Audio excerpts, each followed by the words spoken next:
आप देख रहे हैं एक नई जिंदगी।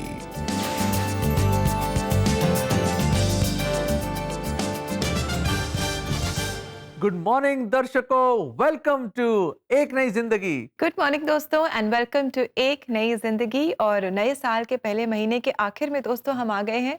पता ही नहीं चला ये महीना कहाँ चला गया। लेकिन दोस्तों ये महीना तो ख़त्म होगा, लेकिन एक नया महीना शुरू होगा। और ऐसे ही परमेश्वर भी हमें हमारे जीवन में नई शुरुआत देते हैं, जिसके बारे में हमने इस महीने बात की। और हमने जाना कि इस नई शुरुआत की ओर हमें अग्रसर होना है और आगे बढ़ते जाना है। बिल्कुल सही रिबेका, देखिए ये महीना तो खत्म हो रहा है, but we still have to press on. हमें फिर भी आगे बढ़ते जाना है।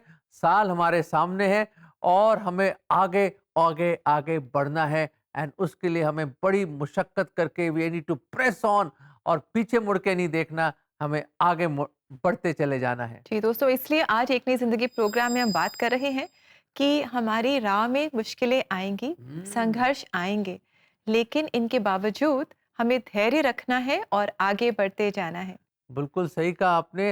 राह पे कांटे भी क्यों ना हो, राह पे कांटे भी क्यों ना हो, फिर भी हमें वो मंजिल तक पहुंचाएगा, क्योंकि वो अपने बाहों पे उठाकर हमें आगे लेके जाएगा। दैट्स सो वंडरफुल फ्रेंड्स कि हमारा प्रभु हमारे साथ है, और जब वो हमारे साथ है तो हमें क्या डर। हम उस पर भरोसा रख के आगे बढ़ते जाएंगे। और ऐसी ही कहानी दोस्तों आज हम देखने जा रहे हैं। आज हम मुलाकात करेंगे पास्टर वीरेंद्र तेंबेकर से, जो अपने आप को हमेशा बहुत छोटा समझते थे, बहुत इनसिग्निफिकेंट समझते थे। उन्हें लगता था कि क्या उनके जीवन की कोई अहमियत है, क्या कोई पर्पस है, कोई मतलब है। हमेशा अपने आप को पीछे रखते थे, लेकिन परमेश्वर ने इन्हें पीछे नहीं छोड़ा। परमेश्वर ने इनकी मदद की कि ये भी अपने जीवन में आगे बढ़ सके। अपनी बहुत ही खूबसूरत कहानी आज ये हमारे साथ शेयर कर रहे हैं। तो आइए हम मुलाकात करें पास्टर वीरेंद्र से। जब दूसरों को देखता था कि हमसे अच्छे हैं, अच्छे कर रहे हैं, तो मैं हमेशा यही सोचता था कि ऐसी तकलीफ क्यों आ रही है। बचपन में वीरेंद्र तेंबेकर ने हर दिन अपने परिवार को गरीबी से जूझते देखा। उनका पूरा गांव एक बहुत मेहनत वाली नौकरी पर निर्भर था, जिससे बहुत मुश्किल से पेट भर पाते। फाइनेंशियल कंडीशन तो बहुत वीक था और बचपन बहुत संघर्षपूर्ण रहा। थोड़ा और कमाने के लिए वीरेंद्र के पिता नेपाल गए। उनकी मां ने परिवार की देखभाल तब तक की जब तक उनके भाई शहर चले गए और एक छोटा हॉस्टल ढूंढ लिया। जल्द ही वीरेंद्र भी उनके साथ वहां चले गए और एक नया अध्याय शुरू किया। तो वो नागपुर में आए ताकि वो अच्छे से पढ़ सके। और बाद में उन्होंने देखा कि नागपुर में एक हॉस्टल है, क्रिश्चियन हॉस्टल है, जहाँ पे फ्री ऑफ कॉस्ट रहने की सुविधा है। तो फिर उन्होंने सोचा कि क्यों न मैं वहाँ शिफ्ट हो जाऊँ। तो फिर वो हॉस्टल में आए और उन्होंने हमको बताया कि यहाँ पढ़ने का अच्छा है, तो आप आ जाइए। तो फिर उनकी वजह से मैं भी वहाँ चला गया पढ़ने के लिए। हॉस्टल में वीरेंद्र को वह मिला जिसकी उन्हें लंबे समय से कमी थी: पौष्टिक भोजन, एक सहायक वातावरण और पढ़ाई का अवसर। 10-15 साल हॉस्टल में रहा जी। हॉस्टल में रह के ही मैंने पढ़ाई की और डिसिप्लिन अच्छा था यहाँ का। आप इतने बजे ही आपको उठना, ये इतने बजे ये करना है। दिन भर बच्चे थे तो खेलने कूदने में समय बीतता था, तो पता ही नहीं चलता था कि कैसे समय गया। मतलब बहुत अच्छा माहौल मिला। हॉस्टल में रहने के दौरान वीरेंद्र यीशु के संदेश की ओर आकर्षित हुए। जैसे ही उन्होंने बाइबल पढ़ी, उसके शब्दों ने उन्हें नई आशा से भर दिया। मार्क 16:16 को पढ़ा मैंने, तो वहाँ ऐसा लिखा था कि जो मुझे परमेश्वर के सामने स्वीकार करेगा उसका मैं स्वर्ग में स्वीकार करूँगा। तो फिर उसके बारे में मैंने सोचा। अपनी 10वीं कक्षा पूरी करने के बाद वीरेंद्र ने ITI प्रशिक्षण में दाखिला लिया, लेकिन जल्द ही महसूस किया कि यह उनके लिए नहीं था। उन्होंने अपना ध्यान कंप्यूटर की ओर लगाया और एक बार अपना प्रशिक्षण पूरा करने के बाद उन्होंने कंप्यूटर पढ़ाना शुरू कर दिया। जब मेरा 12th हो गया था, उसके बाद मैं कंप्यूटर के फील्ड में आया, मतलब कंप्यूटर रिपेयरिंग करने का काम शुरू किया। और जब ये कर रहा था तो मेरी मुलाकात फिर मेरी वाइफ से हुई। और ये लोग बंगाली बैकग्राउंड से बिलोंग करते हैं। और जब मेरे वाइफ से मुलाकात हुई तो तब मैं कंप्यूटर क्लासेस भी ले रहा था। यह उनके विवाह के बाद हुआ कि वीरेंद्र की पत्नी, जो स्वयं एक पोस्ट ग्रेजुएट थीं, उन्हें अपनी पढ़ाई जारी रखने के लिए प्रोत्साहित किया। मैं उसको श्रेय देना चाहूँगा कि वाकई उसने इस बारे में मुझे प्रेरित किया कि मैं आगे अपना ग्रेजुएशन कंप्लीट कर पाया। ग्रेजुएशन के बाद फिर मैंने आगे बीए के बाद फिर एलएलबी कर लिया। एलएलबी करने के बाद, एलएलबी करने से पहले मैंने जितने भी डीएड होते हैं, कंप्यूटर डीएड से लेके एटीडी से लेके नॉर्मल डीएड, जितने भी डीएड है सारे कंप्लीट किए थे। यीशु के साथ वीरेंद्र ने अपने जीवन में एक लंबा सफर तय किया है। आज के डेट में मैं एक कंप्यूटर इंजीनियर आप बोल सकते हैं। मेरा खुद का शॉप है। परमेश्वर ने एक अच्छी जगह लाके खड़ा किया मुझे, और मैं लॉ की प्रैक्टिस कर रहा हूँ। सिविल लॉ में प्रैक्टिस चल रही है डिस्ट्रिक्ट कोर्ट में, और आगे जाके मेरी इच्छा है कि मैं एक जज बन जाऊँ, तो उसके लिए भी कोशिश जारी है। आज वीरेंद्र को 2 बेटों का आशीर्वाद प्राप्त है और वह अपने काम के साथ साथ एक छोटे से समुदाय के पास्टर के रूप में सेवा करते हैं। जैसा कि परमेश्वर ने भी अपने वचन में कहा यूहन्ना 15 में कि तुमने मुझे नहीं चुना पर मैंने तुम्हें चुना है, तो मैं समझता हूँ कि परमेश्वर ने वाकई मुझे चुना है, और इसके लिए मैं परमेश्वर का धन्यवाद करता हूँ। Thank you very much pastor Virendra, आपकी इस कहानी के लिए जो आपने हमारे साथ शेयर की। प्रभु आपको बहुत आशीष दे, और आपके जीवन से बहुतों ने आज आशीष पाई है। वाकई हमने बहुत आशीष पाई। इसी तरह खुदा आपको बहुतायत से इस्तेमाल करे। इसी तरह मसीह दौड़ में आप आगे बढ़ते चले जाएं, क्योंकि इनाम प्रभु यीशु मसीह आपको एक दिन जरूर देगा। और रेबेका, एक गीत याद आ रहा है मुझे। संडे स्कूल में गाते हैं हम, दौड़ दौड़ दौड़ दौड़ के चलो, दौड़ दौड़ दौड़ दौड़ के चलो, ना देखो दाएं ना देखो भाई, और पर- कभी न देखो पीछे। और कभी ना देखो पीछे। क्यों दर्शकों, कैसा लगा? ये छोटा सा बचपन का एक गाना याद आ गया मुझे। इसी से मुझे एक ध्यान आ रहा है कि एक फादर की मोहब्बत और प्रेम के बारे में मैं आपके साथ बांटना चाहता हूँ, क्योंकि ये दौड़ है जिंदगी, और इसमें ये कहानी मुझे बहुत अच्छी लगी। कहानी यह है कि उसकी बेटी, 14 साल की बेटी, बड़ी जबरदस्त धावक थी। स्कूल में कई प्राइज जीतने, फर्स्ट प्राइज आ रहा, कभी इंटर स्कूल कंपटीशन में, स्टेट लेवल में भी। 14 साल की, और बड़ी जबरदस्त स्पीड थी उसकी। और अचानक क्या हुआ कि इतने सारे मेडल्स, इतने सारे ट्रॉफीज छोटी सी उम्र में जीतती आ रही थी वो। और 14 साल की उम्र में उसको और आगे जाना था एथलेटिक्स में, और लंबे डिस्टेंस भी दौड़ती थी, शॉर्ट डिस्टेंस भी दौड़ती थी, और बहुत ही टैलेंटेड रनर थी। फादर भी बहुत खुश। और हुआ ये, एक दिन अचानक वो जब सुबह उठी तो उसने अपने डैडी को बुलाया। उसने कहा, पापा पापा, मुझे कुछ चीजें धुंधली धुंधली से दिख रही, ऐसा क्यों? वे भी घबरा गए, एकदम हॉस्पिटल लेकर गए, डॉक्टर से मिले। आई डॉक्टर ने सारा चेक किया। दर्शकों, सारे टेस्ट हुए, बेशुमार टेस्ट हुए, और बाद में पता चला कि ऐसी एक बीमारी है आंखों की जिससे इसकी रोशनी जा रही है, और बहुत ही जल्दी जा रही है। और वाकई ऐसे ही हुआ दर्शकों की। कुछ ही महीनों के बाद उसको धुंधले के बजाय कुछ नहीं देखने लग गई, दिखता ही नहीं था। शी टर्न ब्लाइंड, और बड़ा भारी सदमा पहुंचा। इतनी जबरदस्त टैलेंटेड एथलीट, फादर का भी दिल टूट गया, बहुत ही परेशान। और वो लड़की भी बहुत रोती रही सारे टाइम कि मुझे दिख नहीं रहा। बड़ी मुश्किल से अपनी स्टडीज पत्नी स्कूल वालों ने अलाउ किया, उसमें वो सुन सुन के लोग दूसरे वो आंसर देती थी, दूसरे लोग लिखते थे उसके लिए। पर एक दिन फादर को एक आइडिया आया। सुबह सुबह 5 बजे, जैसे पहले वो करता था, उसने उसके दरवाजे पे खटखटाया, बेडरूम पे, बेटा जॉगिंग का टाइम हो गया। उसने कहा, डैडी मैं, फिक्र मत कर, तैयार हो जा बस। तो वो तैयार हो गई, और तैयार होने के बाद उसके फादर ने एक रस्सी, एक डोर उसके हाथ में बांधी और एक डोर अपने हाथ में बांधी। उसने कहा, मैं दौड़ूंगा तेरे साथ, तू एक बार फिर दौड़ेगी। और उस अर्ली मॉर्निंग, सुबह 5 बजे उस रिंग रोड पे, उस हाईवे पे वो भागे चले जा रहे हैं। तो उसने उसका हाथ एक डोर से पकड़ के, वो भी भाग रहा उसके साथ फादर, और वो लड़की भागे चली जा रही है।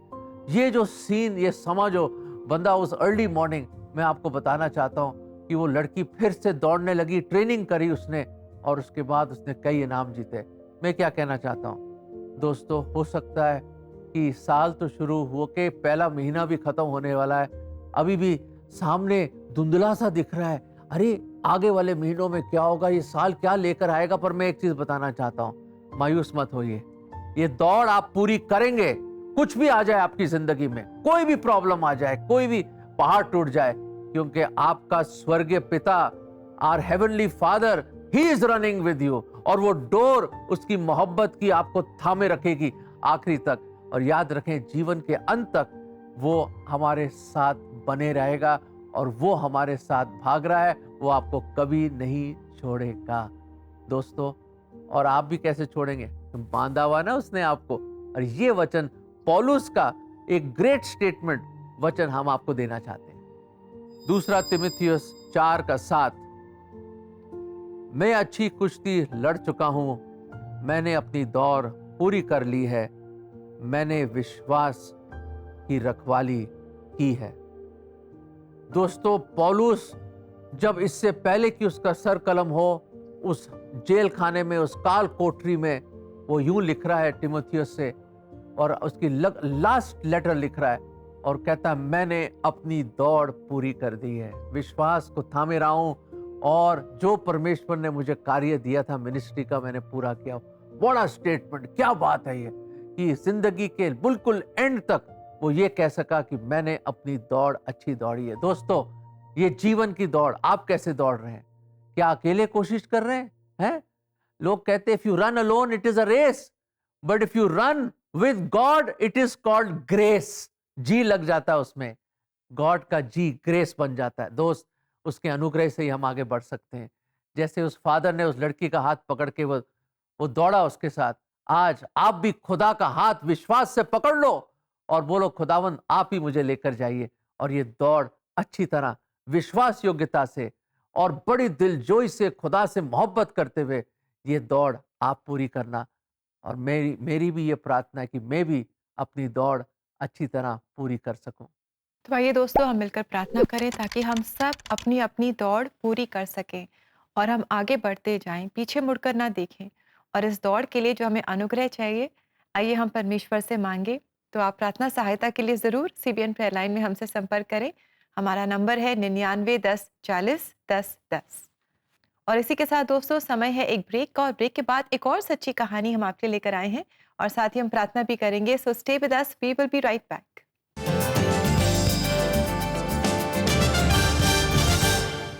दोस्तों, 2025 के बीते हुए वर्ष में प्रार्थना में बिताए हुए कुछ चंद पल आपके आने वाले नए वर्ष के सबसे कीमती पल होंगे। चलिए एक नए जोश के साथ प्रार्थना में आगे बढ़ें। चाहे वो आपके नए प्लान्स हो, रिश्ते हो, सेहत की चिंता हो या फाइनेंसेस की फिक्र, इन सब चीज़ों को हम परमेश्वर के हाथों में सौंप के आइए इस नए वर्ष की शुरुआत करें। ये साल बीते सालों से अलग होगा और बेहतर होगा। आपको सिर्फ विश्वास करके आगे बढ़ना है। CBN प्रेयर लाइन के साथ आप प्रार्थना में जरूर जुड़े। कॉल या व्हाट्सएप करें हमारे नंबर 9910401010 पे।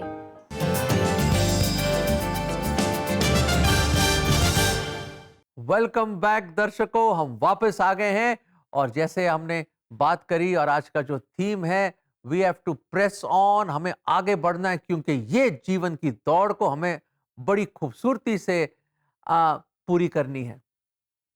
जी बिल्कुल दोस्तों, और ऐसी एक सच्ची कहानी आज हम देखेंगे। एक ऐसी ही दौड़ के बारे में आज हम जानेंगे।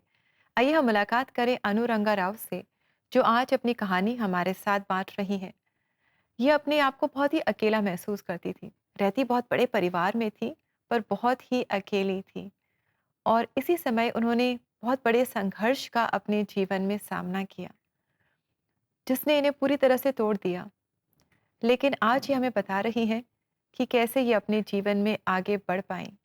आइए हम इनकी बहुत ही खूबसूरत सच्ची कहानी देखें और अनु के जीवन से हम आशीष पाएं। अनु बाई रंगा एक बड़े संयुक्त परिवार में पली बढ़ी, दादा दादी, चाचा चाची और कजिन्स के साथ। लेकिन इतने बड़े परिवार से घिरी होने के बावजूद वो हमेशा अपने आप को प्यार रहित और अनचाही महसूस करती रही। मुझे महसूस होता था कि मैं दूसरों से अलग हूँ। मैं छोटी थी, अच्छी दिखती भी नहीं थी, इसीलिए मेरे भीतर हमेशा ये हीन भावना रहती थी कि कोई भी मेरा स्वागत नहीं करेगा, कोई मुझे पसंद नहीं करता। इसी हीन भावना के साथ मैं अपने आप को कमरे के किसी कोने में अपनी किताबों के साथ रखना पसंद करती थी और किताबें ही मेरी साथी थी। लेकिन अपने लिए जो सुरक्षित जगह अनु ने बना ली थी वो जल्द ही टूट गई। 10 साल की होने से पहले ही अनु ने वो सब झेल लिया जो किसी बच्चे को कभी नहीं झेलना चाहिए। मुझे इनमें से किसी बात का ज्ञान नहीं था और जब ये मेरे साथ हुआ तब मुझे ये भी समझ नहीं आया कि ये गलत है, कि मेरे साथ कुछ गलत हो रहा है। और हर बार उस व्यक्ति ने कहा कि मुझे ये बात किसी से नहीं बतानी है। ये कई सालों तक चलता रहा, लेकिन फिर जब मुझे सच में समझ आया कि ये गलत है, तभी मैंने विरोध किया, बार बार विरोध किया। पर उस आघात को, उस चोट को मैं अपने भीतर लिए हुए रही बहुत बहुत वर्षों तक। पढ़ने की शौकीन होने के कारण अनु ने बाइबल पढ़ना शुरू किया, आस्था से नहीं बल्कि जिज्ञासा से, और उसी में उसे कुछ ऐसा मिला जिसने उसके दिल को छू लिया। जब मैंने बाइबल पढ़ना शुरू किया तो उसमें मैंने एक घटना देखी जहां यीशु एक स्त्री को चंगा करते हैं जिसे 12 वर्षों से एक बीमारी थी। 12 साल से वो खून बहने की समस्या से पीड़ित थी। वो स्त्री स्वयं परमेश्वर को जाकर छू सकी और उसे चंगाई मिली। स्कूल और कॉलेज के दौरान अनु ने बाइबल पढ़ना जारी रखा। अपनी पढ़ाई पूरी करने के बाद उन्हें सरकारी क्षेत्र की 5 अलग-अलग जगहों से नौकरी के प्रस्ताव मिले। मैंने रेलवेज को चुना, या यूं कहिए कि प्रभु ने मेरे लिए रेलवेज को चुना। क्यों? क्योंकि रेलवेज में एक छोटा सा संगति समूह था। कुछ महिलाएं जो अपना लंच टाइम व्यर्थ नहीं करना चाहती थीं, वे बैठती थीं और प्रार्थना करती थीं, एक दूसरे के लिए प्रार्थना। और उन बहनों ने जो प्रेम मुझे दिखाया और जो शिक्षाएं उन्होंने मुझे दी, उन्होंने ही मेरे जीवन शैली को बदल दिया। जैसे जैसे अनु ने अपना जीवन यीशु को समर्पित किया और अपने विश्वास में बढ़ती गई, वो अपने बीते कल के घावों से चंगाई पाने लगी। और जब प्रभु ने मेरे सारे पापों को क्षमा कर दिया, तो उन्होंने मुझे भी यही सिखाया कि जिसने भी मेरे साथ गलत किया है, यहाँ तक कि जिसने बचपन में वो गलत किया था, उसे भी मुझे क्षमा करना है। हालांकि मैंने कुछ समय तक उस बात को पकड़े रखा, लेकिन प्रभु ने मुझे उसे छोड़ देने का सामर्थ्य दिया। अनु ने new life assemblies of God church जाना शुरू किया, जहां उनका विश्वास और अधिक मजबूत हो गया। तब से वो चर्च की विभिन्न सेवाओं में निष्ठापूर्वक कार्य करती आ रही हैं।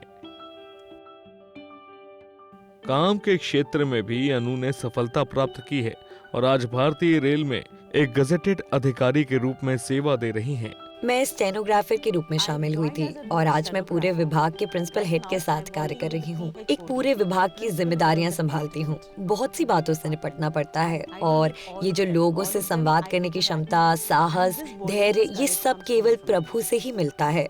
परछाइयों में छुपने वाली उस छोटी बच्ची से लेकर आज साहस और धीरज से भरा जीवन जीने तक अनु रंगा राव की कहानी परमेश्वर के मार्गदर्शन और उसकी पुनर्स्थापित करने वाली प्रेम की एक अद्भुत गवाही है।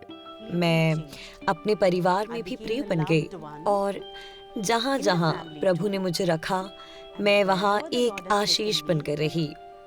लोग मुझे स्वीकार करने लगे, मेरी प्रशंसा करने लगे। मैं कहूँगी मेरे भीतर कुछ बदला नहीं है, पर प्रभु की कृपा, प्रभु की ज्योति मुझ पर आ गई है और वही अब हर उस व्यक्ति को दिखाई देती है जो मुझे देखता है। थैंक यू वेरी मच अनु, आपने खुलकर अपनी कहानी हमारे साथ शेयर की एंड आई एम श्योर हमारे दर्शकों ने बहुत कुछ जाना और आशीष पाई आपकी कहानी से। प्रभु आपको बहुत बहुत आशीष दे। हम परमेश्वर का धन्यवाद करते हैं आपके जीवन के लिए। इतने बड़े संघर्ष के बावजूद आप आगे बढ़ पाई हैं। प्रभु आपको बहुत बहुत आशीष दे। सचमुच परमेश्वर आपको बहुत आशीष दे। इसी तरह आप आगे बढ़ते जाइए खुदा के काम में और उसके ज्ञान में। और दर्शकों, अगर आप चाहते हैं कि ऐसी और सच्ची कहानियां और इंस्पायरिंग स्टोरीज आप देखें, तो आप सीबीएन इंडिया के यूट्यूब चैनल पे जाइए, ऐसे और नायाब कहानियाँ, इंस्पायरिंग और ज़बरदस्त कहानियाँ आपको मिलेंगी और भी बहुत कुछ आपको देखने को मिलेगा। और इसी के साथ हम लेंगे एक छोटा सा ब्रेक और ब्रेक के बाद हम करेंगे मिलकर प्रार्थना। कहीं मत जाइएगा, हम यूं गए यूं आए।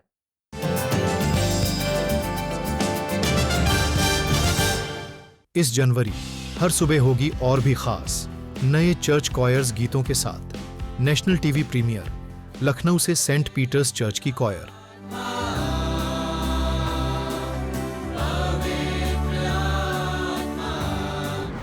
कानपुर से बिशप वेस्टकॉट स्कूल,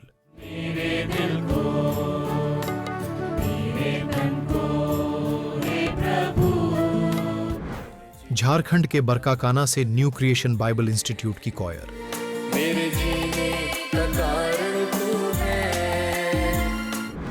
बांसवाड़ा से शरण स्थान चर्च की कॉयर,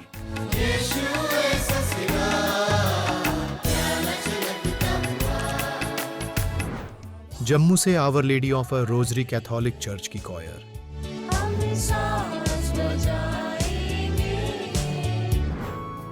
पूरा महीने भर सिर्फ एक नई जिंदगी और सीबीएन इंडिया यूट्यूब चैनल पर।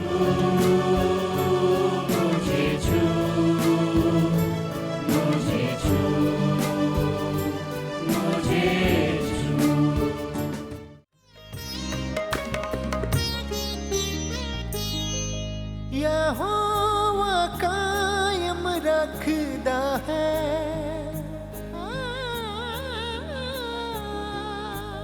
यहोवा कायम रखदा है, नेक मर्द दे कदमानू यहोवा करदा है पसंद, नेक मर्द दे राहानू।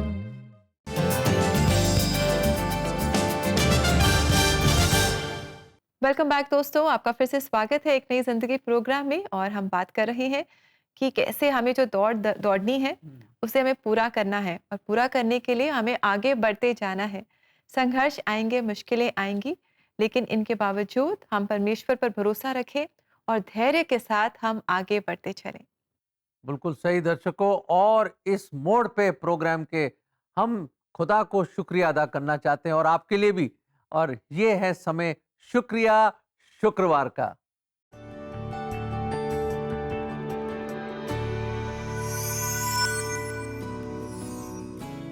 आइए देखते हैं ये मैसेज जहां हमारे दर्शक कह रहे हैं। सीबीएन इंडिया की पूरी टीम को मेरा नमस्कार। मैं आपका प्रोग्राम रोज सुबह देखता हूं, जिससे कि मुझे बहुत खुशी होती है। आपके होस्ट प्रभु के वचनों को बड़े सुंदर ढंग से सुनाते हैं। आपने जो सीबीएन परिवार को आगे बढ़ाने की जो मुहिम चलाई है वो बहुत ही अच्छी है। बहुत बहुत शुक्रिया हमारे प्रिय दर्शक, आपने हमारा हौसला अफजाई की, आपने हमें इनकरेज किया, और हमें बड़ी खुशी है कि एक नई जिंदगी प्रोग्राम आपके जीवन में, ना केवल आपके जीवन में कार्य कर रहा है और आपके परिवार के जीवन में। और हम आपसे दरखास्त करेंगे कि ये एक नई जिंदगी का जो प्रोग्राम के बारे में आप दूसरों को भी बांटें, ताकि वो भी आशीष पाएं। परमेश्वर आपको बहुतायत से आशीष दे। इसी तरह आप बने रहिए और मसीह में बने रहिए। जी, और दोस्तों अपने मैसेजेस हम तक पहुंचाने के लिए आप सीबीएन प्रेयर लाइन नंबर 99 10 40 10 10 पर हमें व्हाट्सएप कर सकते हैं, या सीबीएन इंडिया यूट्यूब चैनल पर एपिसोड्स के कमेंट सेक्शन में आप अपने थॉट्स, अपने मैसेजेस हमारे साथ जरूर शेयर करें। दर्शकों, अब प्रोग्राम के इस मोड़ पे हम मिलकर प्रार्थना करेंगे, क्योंकि देखिए ये महीना भी खत्म हो ही गया है लगभग। और याद रखें कि परमेश्वर की विश्वास योग्यता मतलब कभी खत्म नहीं होती, उसकी दया भी कभी खत्म नहीं होती। तो इसलिए हमें प्रार्थना करनी है ताकि खुदावंद की दया और अनुग्रह हम पर बनी रहे।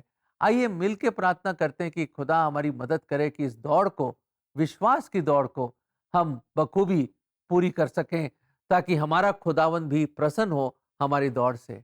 Late us pray. आइए मिलके प्रार्थना करें। खुदावंद, हम धन्यवाद देते हैं कि सचमुच जीवन की इस दौड़ में प्रभु जी अलग अलग सीजन्स आते हैं, अलग अलग समस्या आते हैं प्रभु जी, और कई रुकावटें भी आती हैं। कई दफ़ा हम गिर जाते हैं खुदावंद इस जीवन की दौड़ में, और कई दफ़ा प्रभु जी हम थक के हार के बैठ जाते हैं प्रभु।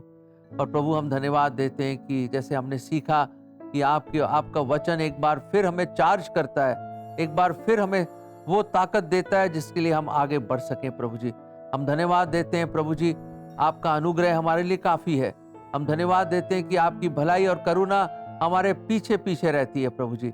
और हम धन्यवाद देते हैं आप हमारे साथ ये दौड़ रहे हैं, आपने हमें कभी अकेला नहीं छोड़ा। प्रभु जी हम अपने सारे दर्शक लोग के लिए दुआ करते हैं कि वो भी विश्वास योग्यता से और बड़ी विश्वास की इस दौड़ को बड़ी विश्वास योग्यता से और बड़े धीरज से और हिम्मत से ये अपनी दौड़ पूरी कर सकें प्रभु जी, ताकि आप इनको एक इनाम दें और आप प्रसन्न हो। प्रभु जी हमारी मदद करें प्रभु इस आने वाले महीनों में कि हम आगे बढ़ते चले जाएं। We may be able to press on for the prize of the high calling, कि आपके और ताकते हुए हम अपनी जीवन की दौड़ पूरी कर सकें। और ये प्रार्थना हम बड़े ईमान से अपने नजात दहिंदा हमारे आने वाले खुदावंद यीशु मसीह के नाम में मांगते हैं, आमीन आमीन।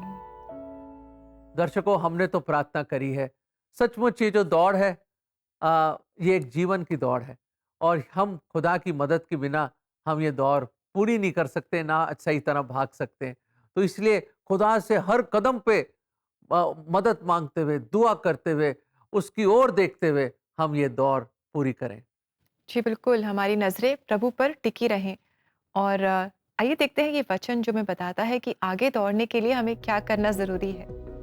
इस कारण जबकि गवाहों का ऐसा बड़ा बादल हमको घेरे हुए है, तो आओ हर एक रोकने वाली वस्तु और उलझाने वाले पाप को दूर करके वह दौड़ जिसमें हमें दौड़ना है, धीरज से दौड़ें।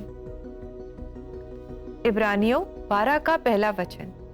हमने पास्टर वीरेंद्र की लाइफ से देखा, हमने अन्नू की लाइफ से देखा कैसे खुदावंद ने, परमेश्वर ने उनको रखा, संभाला और उनको शेप किया ताकि वो आगे बढ़ सके। वो रुके नहीं, वो आगे बढ़े। और हमने ये भी देखा एक अच्छे पिता की तरह वो हमारे साथ भाग रहा है, वो हमें नहीं कभी छोड़ेगा। यही तो उसका वादा है कि मैं तुम्हें जमानों के इंतहाओं तक तुम्हारे साथ हूँ। I am to the end of the world, I am with you, I will never leave you. वो कभी नहीं आपको छोड़ेगा। दोस्तों दौड़ते रहिए, हिम्मत बांधे और आगे बढ़ते रहिए। दोस्तों इसी के साथ समय है कि हम लेंगे आपसे इजाजत और अब हम मुलाकात करेंगे आपसे एक नए महीने में नई थीम के साथ। और आशा करते हैं कि इस पूरे महीने आपने इस थीम के द्वारा और जो वचन आपके साथ बांटा गया, इससे आपने बहुत आशीष पाई है। तो जाते जाते हम सुनेंगे ये गीत, जब मैं तुझे पुकारूं तो मेरी सुन लेना। बहुत ही सुंदर ये गीत है और ये गीत हमारे लिए गा रहे हैं एनोस लेप्चा और ये आपके लिए लेकर आई हैं हमारी एक नई जिंदगी प्रोड्यूसर असेनला सांगमा। तो आप इस गीत से आशीष पाएं और हम सोमवार को आपसे फिर मुलाकात करेंगे। Do join us in the new month with a new theme and until then God bless you. God bless you. मैं जो पुकारूं तो सुन लेना, अंधेरी वादी में हाथ थाम लेना। जब राहें मुश्किल लगे मुझे, ऐ रूहे खुदा गिरने ना देना। मैं जो पुकारूं तू सुन लेना, अंधेरी वादी में हाथ थाम लेना। जब राहें मुश्किल लगे मुझे, ऐ रूहे खुदा गिरने ना देना। ऐ रूहे खुदा गिरने ना देना। यीशु मसीहा तू मेरा सहारा, तेरे बिना मैं कुछ भी नहीं। सदा मेरे संग रहना प्रभु, बिना तेरे मुझे चलना नहीं। यीशु मसीहा तू मेरा सहारा,